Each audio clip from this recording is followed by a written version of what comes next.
तो आज हमारी लास्ट वीडियो है जिसमें हम केमिस्ट्री के एमसीक्यू नंबर 106 से लेकर एमसीक्यू नंबर 120 तक डिस्कस करने जा रहे हैं। तो चलिए शुरू करते हैं।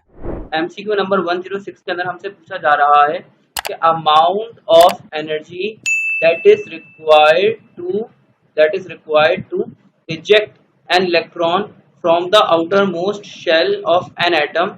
This amount of energy is called amount एक के नाम इलेक्ट्रॉन को निकालने के लिए किसी एटम के आउटर मोस्ट शेल से गैसेस स्टेट में निकालने के लिए इलेक्ट्रॉन को निकालने के लिए जो एनर्जी रिक्वायर्ड होती है वो एनर्जी क्या कहलाती है। तो इसका आंसर है आयोनाइजेशन एनर्जी, यानी ऑप्शन ए हमारा राइट आंसर होगा। आइए बढ़ते हैं नेक्स्ट एमसीक्यू की तरफ। नेक्स्ट एमसीक्यू है एमसीक्यू नंबर 107। एमसीक्यू नंबर 107 के अंदर हमसे पूछा जा रहा है 1913 के अंदर मॉजले ने क्या पता किया था कि क्या चीज फंडामेंटल प्रॉपर्टी है किसी भी एक एटम की। तो मॉजले ने डिस्कवर किया था कि एटॉमिक नंबर यानी कि जो उसके नंबर ऑफ प्रोटॉन्स हैं, एटॉमिक नंबर जो कि उसके नंबर ऑफ प्रोटॉन्स हैं वो फंडामेंटल प्रॉपर्टी होती है किसी भी एटम की। न्यूट्रॉन्स फंडामेंटल प्रॉपर्टी के अंदर अपना किरदार अदा नहीं करते, केमिकल प्रॉपर्टीज में अपना किरदार अदा नहीं करते, बल्कि फिजिकल प्रॉपर्टीज में अपना किरदार अदा करते हैं। बहरहाल जो मॉजले ने फाउंड किया था उससे ये पता चला था कि एटॉमिक नंबर सबसे ज्यादा इंपॉर्टेंट थिंग है। तो एटॉमिक नंबर यहाँ पर राइट आंसर हो जाएगा। आइए बढ़ते हैं नेक्स्ट एमसीक्यू की तरफ। नेक्स्ट एमसीक्यू के अंदर हमसे पूछा जा रहा है कि एक अल्केन हाइड्रोकार्बन है, अगर हम उसकी चेन साइक्लाइजेशन करेंगे तो क्या चीज फॉर्म होगी। अगर हमारे पास एक अल्केन हाइड्रोकार्बन है उसकी साइक्लाइजेशन करेंगे तो हमारे पास साइक्लिक कंपाउंड्स बनेंगे। या इसका सही आंसर होना चाहिए था, ज्यादा बेहतर आंसर होना चाहिए था कि साइक्लो अल्केन्स फॉर्म होंगे अगर हम किसी अल्केन्स की साइक्लाइजेशन करेंगे। तो आई होप कि आपको ये वाली बात समझ में आई होगी। और आगे बढ़ते हैं नेक्स्ट एमसीक्यू की तरफ। इस एमसीक्यू के अंदर हमसे क्या पूछा जा रहा है, इस एमसीक्यू के अंदर हमसे करेक्ट नेम पूछा जा रहा है। ये जो स्ट्रक्चर गिवन है इसका करेक्ट आईयूपीसी नेम पूछा जा रहा है। मैंने यहाँ पर ऑप्शंस नहीं लिखे क्योंकि जरूरी नहीं था, अगर हम इसके डायरेक्ट आईयूपीसी नेमिंग करते तो हमें समझ में आ जाएगा। सेकंड नंबर पर एक मिथाइल ग्रुप अटैच्ड है, अगर हमने इसकी लॉन्ग चेन सेलेक्ट करी, इसकी नंबरिंग वगैरह सब कर दी। सेकंड पोजीशन पर मिथाइल ग्रुप अटैच्ड है तो ये हो जाएगा 2 मिथाइल। और 3 कार्बन एटम्स की चेन है और सारे सिंगल बॉन्ड्स हैं। 3 कार्बन एटम की चेन के लिए वर्ड यूज होगा प्रॉप और नाम के आखिर में लगेगा एन क्योंकि सब सिंगल बॉन्ड्स हैं। तो इसका पूरा नाम हो जाएगा 2 methyl propane. I hope you get the answer. बढ़ते हैं नेक्स्ट एमसीक्यू की तरफ।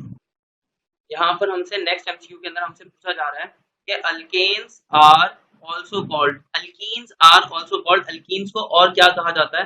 तो अल्कीन्स को कहा जाता है ओलेफिन्स और इसका मतलब होता है ऑयल फॉर्मिंग कंपाउंड्स, यानी कि वो कंपाउंड जिससे ऑयल बनाया जाता है। पैराफिन्स कहा जाता है अल्केन्स को।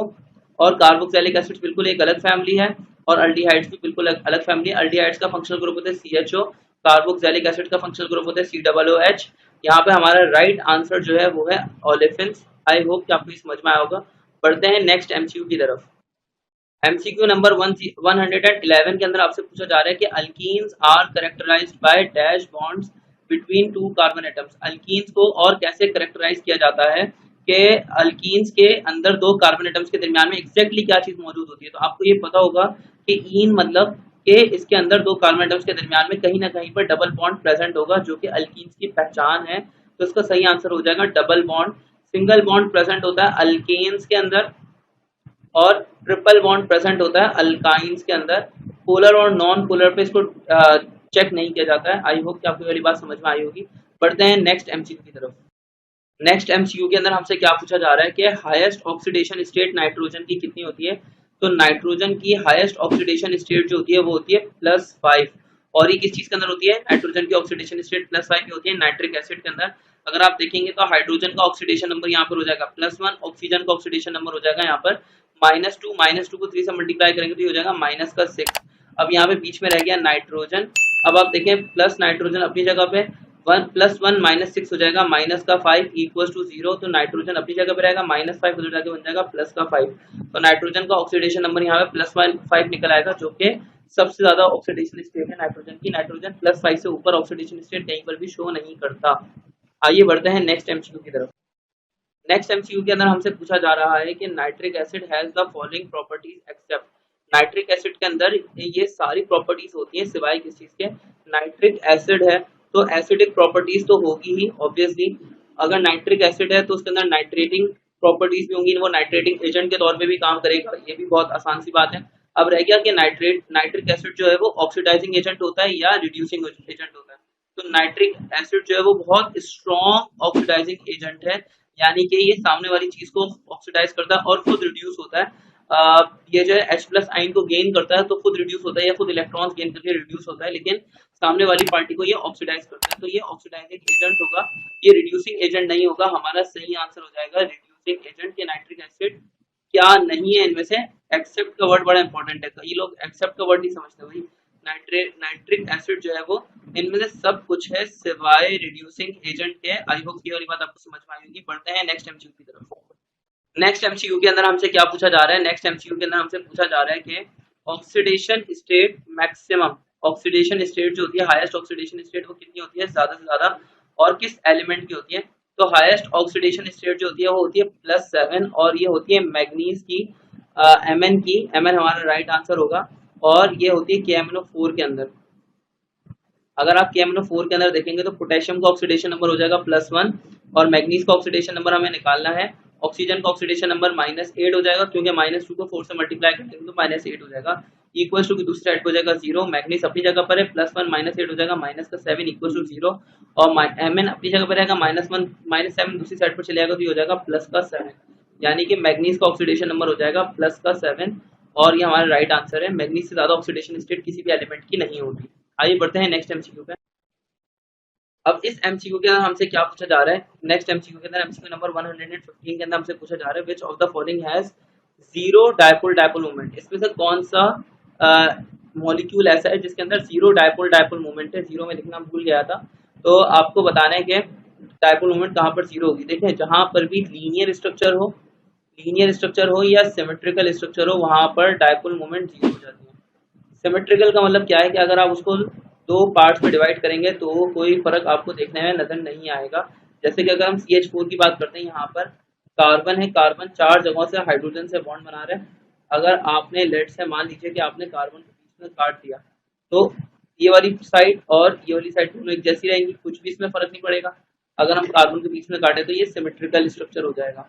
इसी तरह से अगर हम CO2 की बात करते हैं तो CO2 का स्ट्रक्चर जो होगा वो लीनियर होगा, यानी कार्बन का डबल बॉन्ड ऑक्सीजन के साथ में और फिर दोबारा कार्बन का डबल बॉन्ड ऑक्सीजन के साथ में। अगर आप देखें कार्बन को यहाँ से कट करें और यहाँ से कट करें तो ये कार्बन का ये वाला बॉन्ड और कार्बन का ये वाला बॉन्ड दोनों एक जैसे ही है, कोई टेंशन वाली बात नहीं है, दोनों सिमेट्रिकल भी है, लीनियर भी है, तो यहाँ पे भी डायपोल मूवमेंट जीरो होगी।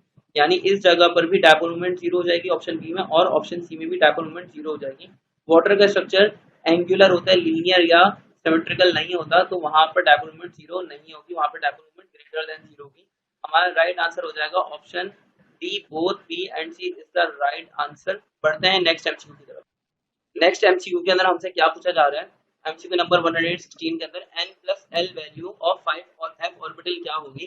तो 5f ऑर्बिटल की n+l की वैल्यू बतानी है। सबसे पहले तो ये समझ लें 5f के अंदर ये जो 5 लिखा हुआ ये n की वैल्यू है, और L की वैल्यू सारे ऑर्बिटल्स के लिए फिक्स होती है। जैसे कि L की वैल्यू अगर हम S की बात करेंगे तो 0 होगी, P की बात करेंगे तो 1 हो जाएगी, D की बात करेंगे तो 2 हो जाएगी, और F की बात करेंगे तो 3 हो जाएगी।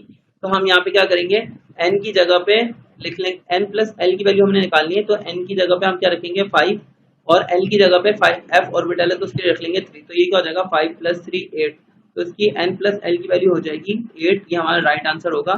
आइए बढ़ते हैं नेक्स्ट एमसीक्यू की तरफ। नेक्स्ट एमसीक्यू के अंदर हमसे पूछा जा रहा है कि मोस्ट इलेक्ट्रोपॉजिटिव एलिमेंट इनमें से कौन सा है। तो ये तो याद रखने वाली बात है कि मोस्ट इलेक्ट्रोपॉजिटिव एलिमेंट जो होता है वो होता है सीजियम, और मोस्ट इलेक्ट्रोनेगेटिव एलिमेंट जो होता है वो होता है fluorine. Most electronegative element is fluorine, और most electropositive element is caesium. और क्यों होते हैं इसके पीछे क्या रीजन है ये हम डिस्कस करेंगे कभी किसी और वीडियो में। अगर हम यहाँ पर बात करते हैं एमसीक्यू नंबर 118 के अंदर which of the following gas has highest rate of diffusion, इनमें सबसे ज्यादा रेट ऑफ डिफ्यूजन कौन सी गैस का होगा। तो आप जरा देखिएगा कि किस गैस का मोलर मास सबसे कम है। जिस गैस का मोलर मास कम होगा उस गैस का रेट ऑफ डिफ्यूजन सबसे ज्यादा हो जाएगा।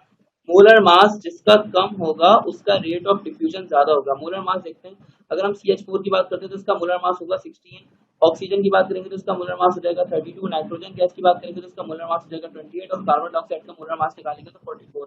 मोलर मास आपको निकालना आता होगा इस रूल से हमें ये पता चला कि CH4 का मोलर मास सबसे कम है तो इसका रेट ऑफ डिफ्यूजन सबसे ज्यादा होगा, जबकि कार्बन डाइऑक्साइड का मोलर मास सबसे ज्यादा है तो इसका रेट ऑफ डिफ्यूजन सबसे कम होगा। आई होप ये बात आपको समझ में आई होगी। पढ़ते हैं नेक्स्ट एमसीक्यू।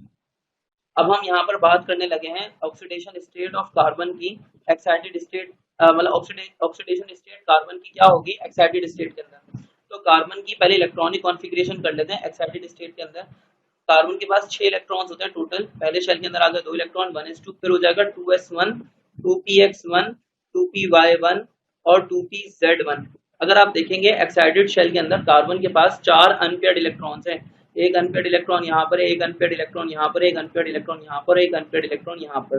ग्राउंड स्टेट में कार्बन जो होता है वो ऑक्सीडेशन स्टेट +2 की शो कर रहा होता है, लेकिन एक्साइटेड स्टेट के अंदर उसके पास 4 अनपेयर्ड इलेक्ट्रॉन्स हो जाते हैं, तो वो एक्साइटेड स्टेट वो ऑक्सीडेशन नंबर शो करता है +4 -4 का, और ये हमारे पास सही आंसर हो जाएगा। आइए बढ़ते हैं नेक्स्ट एमसीक्यू के अंदर। हमसे क्या पूछा जा रहा है कि which of the following acid is present in lemon. Lemon के अंदर कौन सा एसिड प्रेजेंट होता है, तो लेमन के अंदर प्रेजेंट होता है सिट्रिक एसिड। ये लेमन के अंदर भी मौजूद होता है, और ये सिट्रस फ्रूट्स के अंदर जैसे कि ऑरेंज वगैरह के अंदर ये एसिड मौजूद होता है।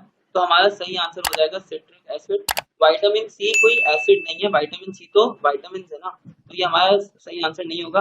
अच्छा, विटामिन सी को वैसे एस्कॉर्बिक एसिड कहा जाता है, और विटामिन सी आमतौर पर प्रेजेंट होता है ऑरेंजेस के अंदर, ठीक है।